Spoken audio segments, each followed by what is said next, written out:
So good day everyone. I am Regine B. Tuyugan, a second year BSCS student. And this is Barbie and Soy, a fourth year student, and Mary Jill Villegas, a second year student. So we are here to conduct an interview. So we are here at Department of Environment and Natural Resources. So we are going to interview some of the employees in this organization. So let's go. So good afternoon, sir. So we are here to conduct some interview. So we prepared some questions here for you. So first, what goals or measurements has the government set for planting trees and restoring forests?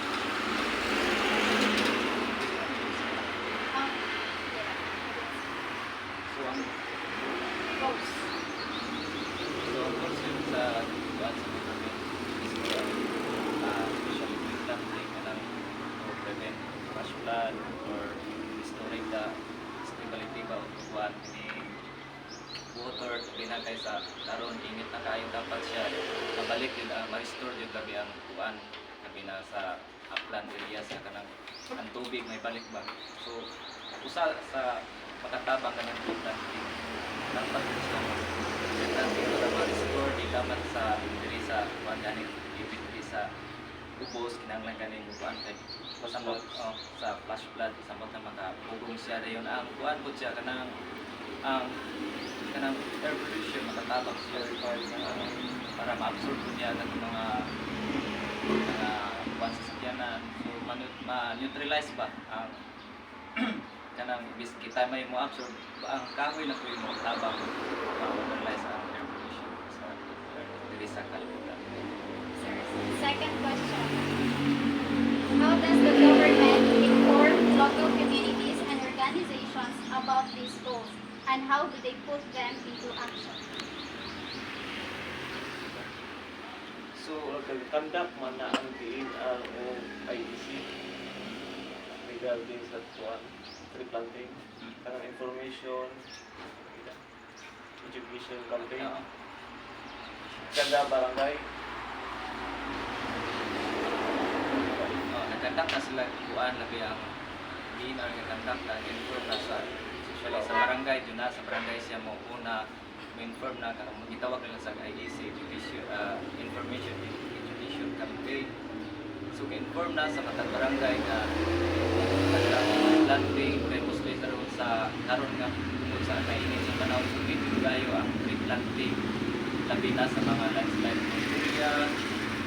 So dako kay katabang sa riverbank dapat siya mag-planting gani kay karon nga buwan karon nga panahon grabe na jud ang baha na wala kay kahoy so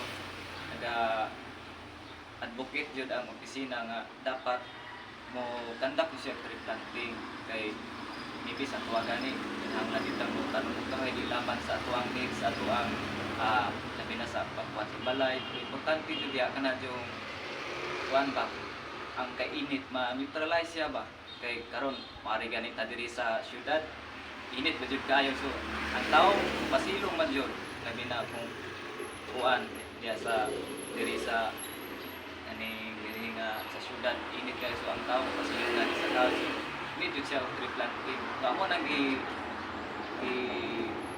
inform ang matag barangay nga naay labi na natay programa ron sa national program nga dapat siya mag-planting para ma-restore ang atong mga sa karon nga panahon namin yung ang inis para ma-neutralize ang sapod ang kahoy kahatag po yung carbon dioxide. So, ito kayo ang feel na ito kung naay kahoy, ito kayo maginhawa, makapugong po siya sa init, ma-neutralize ng init. So, maura po na nga ang matag barangay ang mag-inform kung unsang importante kasagaran gani ron ka daghan kayo ang mga tree planting di laman sa upland areas kundi sa coastal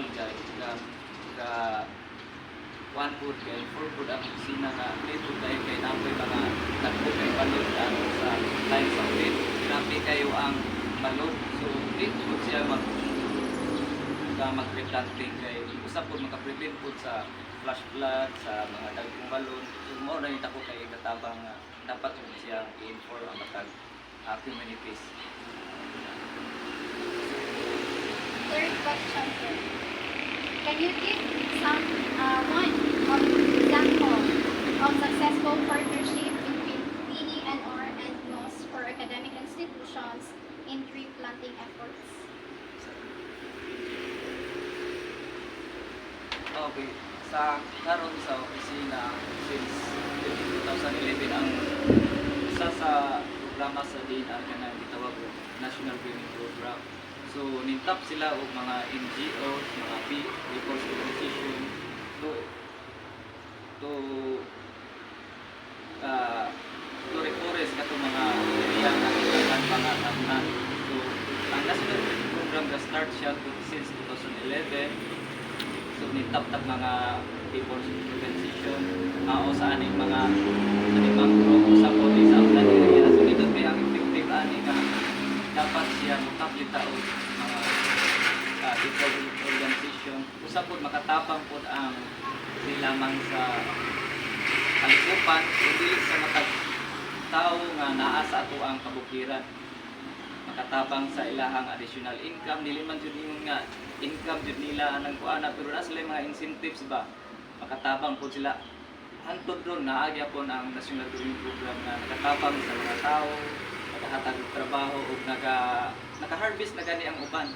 So nindot kayo ang scheme sa gobyerno, especially sa DNR na dapat ang tao matabangan sa ilahang para ma-reduce ang poverty diri sa ato ang especially sa Philippines. Mo man yun, grabe kayo ang kanabang kalisod, pero usap ko na nga gintabang ang gobyerno mao na ang National Greening Program para matabangan ang ato ang mga beneficiary sa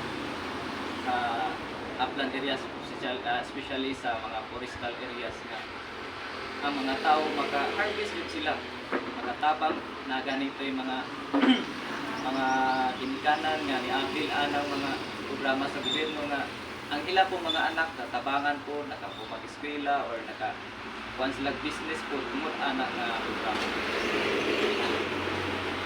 So, from that question, sir, how do this collaboration improves the success and size of reforestation projects?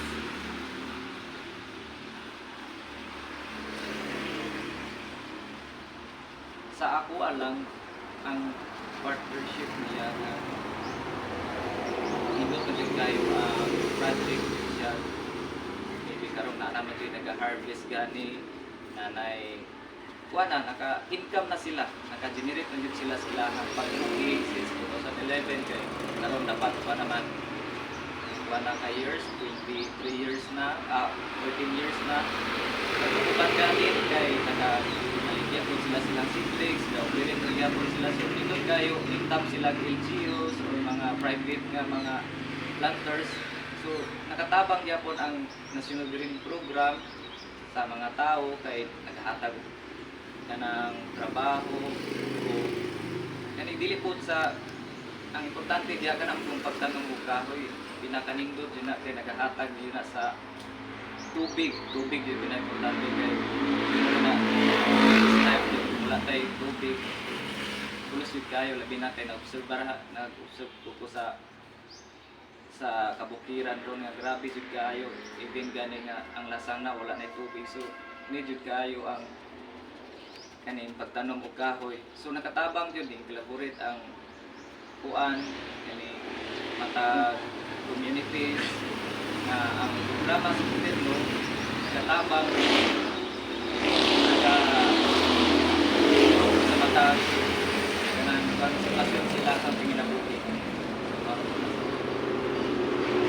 How does DENR support local communities or organizations planning tree planting projects? So ang gobyerno nagahatag jud siya og sa local communities o mga programa bilaman sa kanang NGP natay gitawag og CBFA, Community Based Management Agreement or kanang sisi nga ang mga tao mahatagan og katungod sa pag-harvest sa maong plantasyon nga dili siya illegal gitawag sa illegal kay maka-harvest man. So ang matag PO or people's organization na sila may ang uban di kuha nila tindahan, ang income nila sa ilahang asosasyon, ipalit nila og mga hayupan. So nindot kayo ang programa nga gihatag sa matag diri sa matag barangay or even ang barangay gitagaan pud ana nga project sa una. So tabang pud ang mga tao. Ako gani naka-appeal ko ana sa eskwela pa ko naka-appeal ko ana sa plano. So napay mga isa ginagmay lang gud nga kuan income pero makatabang gyud labi na kay eskwela ta. What? Kani pwede na po yan. Kani sige. Sige, sige. Sige, kalalas. What guidelines or best practices that does DNR recommend for effective forestation outcomes? Ang ito sa guidelines kung katubuan sa NGP, Security Order number 56 na ka-enhance ang gobyerno ng tanong dito o kahoy kay ang kahoy pinag-importante sa ang na dapat materialize ang init ba, ang baha, ayun ang kuan po, ang tubig na to mabalik yun. Mo din ay pinakalimot nga ang National Greening Program usa sa nakatabang mismo sa uban nga barangay Diglaman sa Gidongan abot na sa Mantuyo. Daghan kayo ang mga tao nga natabangan, nakatrabaho sila, nakahatag sila o mga pang-alawan sila ang mga anak nga may eskwela sa relihiyo. So, daghan kayo mga testimony, nakapalit sila ng lupa, naka-tulo sila ng mga kanapang business na sige may at least na ato nilang kahimupan. So, thank you so much, sir. So, good afternoon, sir. Good afternoon. So, we're here, sir, to conduct an interview. So, we prepare some questions for you to answer this. First question. What goals or measurements has the government set for planting trees and restoring forests? Once again, I am Russell Katapti from the Office of City Enro. In our office, ang among gibuhat is kanang wala miingon nga nami programa para pagpananom og kahoy, pero ang among gibuhat is bantay mo pa dalan paingon og Trinidad. Dalan paingon Trinidad highway na siya. Sa province ang nagkuha na province ang kana nga project. Sa pag-construct anak niya is nag-widening. Dayon sa paghimo ato nga widening daghang mga kahoy nga tumba ana. Dayon ang sa gobyerno ana is kuan man usa ka kahoy nga matumba sa mga ingon anak nga mga kuan project is ilisan og napulo ka kahoy. Dayon mao to nga all in all ang ilison ang murag utangan ta sa PRDP og 60,000 ka seedlings nga itanom. Mo na among gisitpod nga goal nga mahulipan na within 10 years 2019 to 2029 if I'm not mistaken. Mo na ang gihatag nila nato nga lugway nga magkatanom tag 60,000. Sa pagkakaroon na natas 20,000 kapin, 20,000 something ana 20,000 something dayon sa pagkakaroon 21,000 dayon mao na atong gihimo nga murag goal nga ang conduct og mga tree planting every month except atong mga 3 months past 3 months nga init kayo wala ta gihimo ang tree planting atong mga higayuna. Pero sa karon nga nagsugod na pud mig tree planting 500 every month mora nang amo ang kuan nga for the future 2029 mahulipan na to tanan nga ato ang utang nila. Ora na. Second question, sir. How does the government inform local communities and organizations about these goals? And how do they put them into action? Sa local community is di man tagyod ingon nga makatapok og daghang tao. Ang among gipamaagi is top rami sa barangay, dayon top rami sa barangay, dayon ug na mga general assembly, dinha lang may mosulod. Inform nila nga mo ni atong mo ni kayuhan sa kahoy, mo ni atong mga kuan sa City Indro, sa LGU Gihulngan, na yung mga ingon ana nga mga program kung ganahan sila mo-avail na may mga libre nga seedlings, ano ba? Ingon ana ra. Can you give examples, sir, of successful partnerships between the NR or the academic institution or NGOs in tree planting efforts? Sa in terms sa DNR, mga partnership nga among gibuhat is kung naa sila'y sa ang amo ang gihimo diri is nag-raise mig seedlings, exclusively mga kuan lang gyud, mga native trees ana, wala gyud may nagkuan og mga exotic or mga introduced species trees. So naa sila yung mga activity nga naa sila yung mga activity nga mag-tree planting sila, dayon nanginahanglan sila og seedlings. Wala, amo silang amo silang gitagaan og seedlings. Sila atag mi nila, for example last year hatag mi nila almost 600 seedlings na ila pong gigamit. Dayon in terms po sa mga kuan, sa mga NGOs or sa mga napod mi gihimo nga communication sa Department of Education diri sa mainly sa kaning atoang DepEd, dayon Norso sa inyong eskwelahan, Norso mo no? Dayon sa St. Francis nga in case manginhanglan sila seedlings, naram na ang LGU Gilngan, ang City Inro naray ika atag maro na yung kung gipang buhat. Free. Wala ray ko. From that partnership, sir, how do these collaborations improve the success and size of reforestation projects?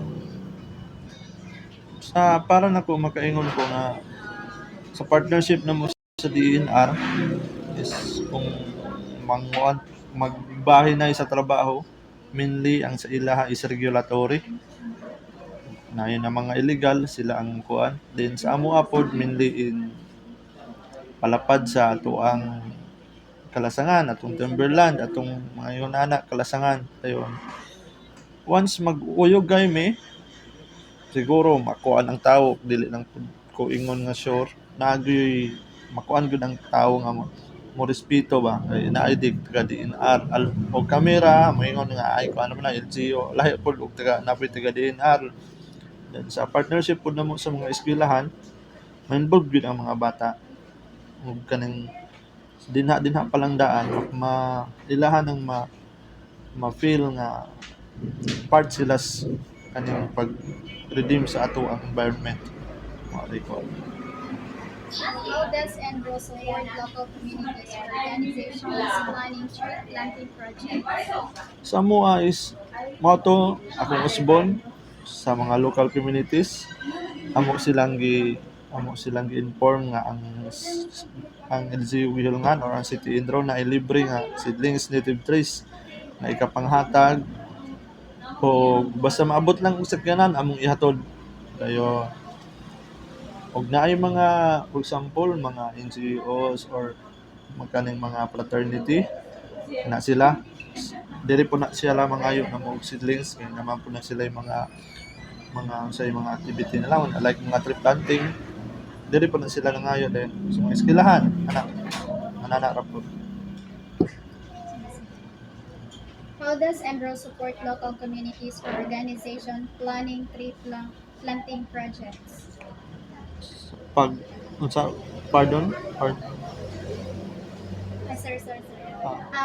What guidelines or best practices does NRO recommend for effective reforestation outcomes? Sa amo ara is when we say reforestation, ang andan sa academy, sa national government is we only say tree planting. Wala na ta nag-after kung unsay mahitabo pagkahuman og planting.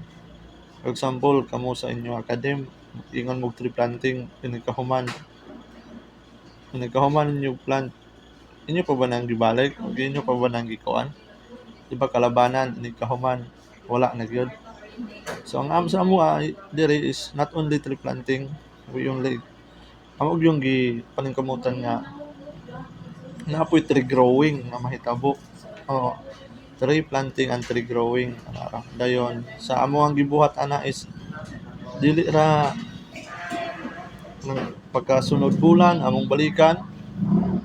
Dayon among limpyuhan, fertilizer application kung kulang og tan-aw namo kulang siya og nutrients o na siya kinahanglan nga nutrients mao na among gikuan. Thank you so much, sir. Thank you. Thank you, sir.